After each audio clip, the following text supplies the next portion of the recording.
Kemudian berikutnya juga yang saya ingin garis bawahi adalah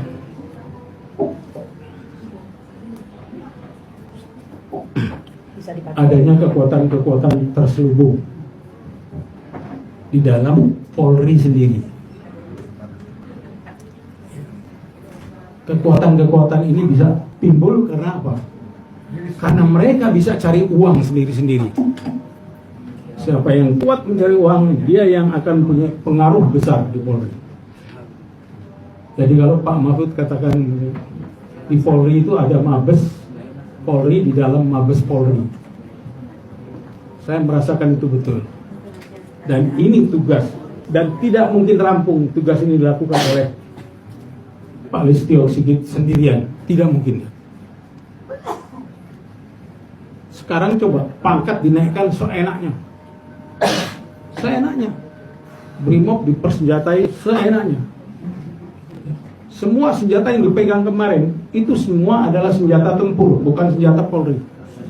Ciri daripada senjata tempur itu otomatis. Tapi kalau senjata Polri itu repetir satu-satu. Nah, ini artinya apa? Peluang untuk menjadi super body itu diberikan oleh pemerintah sendiri, Presiden. DPR itu mengamankan. Iya. Budgetnya juga DPR yang nentuin. DPR juga melegalkan semua lewat undang-undang. Amplop coklat. Mungkin bukan amplop coklat lagi itu. Ya. Jadi ini yang membuat dia jadi super body. Saking supernya sekarang lebih daripada 34 badan di luar dipegang oleh polisi. Akhirnya polisi itu mampu bisa melaksanakan tugas semuanya, kecuali tugas pokok dia. Nyatanya seperti ini kan. Tugas dia, tugas pokok menyelesaikan Yosua 2 bulan. Terus yang 5 atau 6 orang daripada 6 ya, yang dibunuh hilang begitu saja. Aneh, ini negara ini aneh. Memang harusnya. Jadi kalau harus kembali ini, menurut saya kita harus kembali seperti apa yang dikatakan Bung Karno. Dekret presiden harus dilakukan. Dekret presiden itu isi 2. Bubarkan konstitusi, konstituante, dan kembali ke Undang-Undang Dasar 45. Bubarkan konstitusi itu ya DPR itu. Tidak ada di mata saya, maaf sekarang di mata saya, tidak ada legal standing dari rakyat.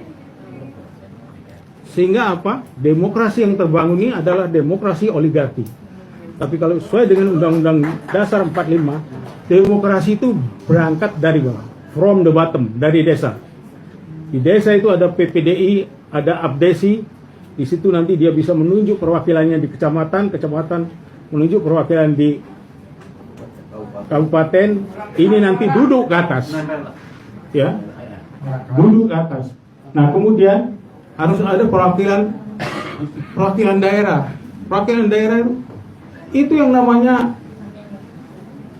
kepala suku, ya, kepala apa itu kalau di anu itu Adat.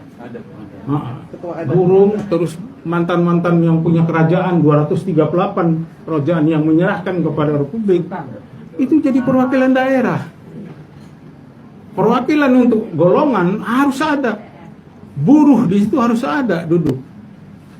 Buruh harus ada di duduk. Nelayan harus ada di and so on. Itu baru namanya perwakilan.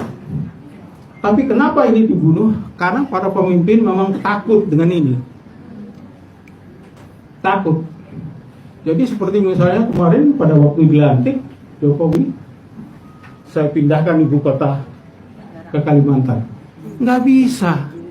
Yang penting takkan pindah ke Kalimantan harusnya MPR itu. Baru setelah MPR setuju semua, perintahkan kepada presiden. Makanya zaman dulu katakan presiden itu adalah mandataris MPR. Jadi ini kemelinti. Akhirnya kemelintinya itu diikuti oleh Kemetak. bukan. Kalau BPK kumpulkan luas semua 2.500. Bentar, saya tuntaskan aja sekalian.